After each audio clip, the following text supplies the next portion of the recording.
கர்த்தருடைய பரிசுத்த நாமத்துக்கு ஸ்தோத்திரம். உங்கள் யாவரையும் ஆண்டவராக இயேசு கிறிஸ்துவின் இனிதான வல்லமையான பெரிதான நாமத்தினால இந்த காலை வேளையில் உங்களை வாழ்த்துவதில் நாங்கள் மிகுந்த மகிழ்ச்சி அடைகிறோம். பிரியமானவர்களே, இன்றைக்கு ஆண்டவருடைய நாள்.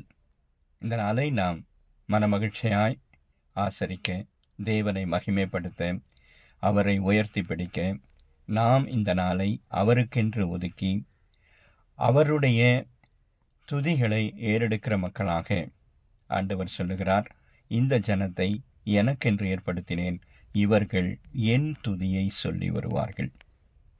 பிரியமானவர்களே, அப்படிப்பட்ட வார்த்தைகள் நமக்கு ஊக்கமளிப்பதாக இருப்பதை நாம் அறிந்திருக்கிறோம்.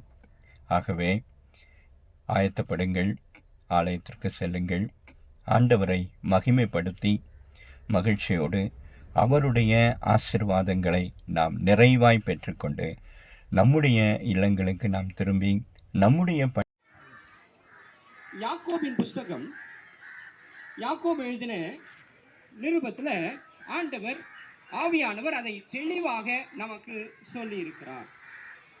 யாக்கோபு 1வது அதிகாரம்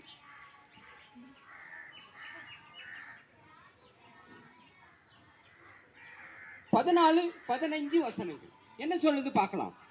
அவனவன் தன் தன் சுய இச்சையினாலே இழுக்கப்பட்டு சிக்குண்டு சோதிக்கப்படுகிறான்.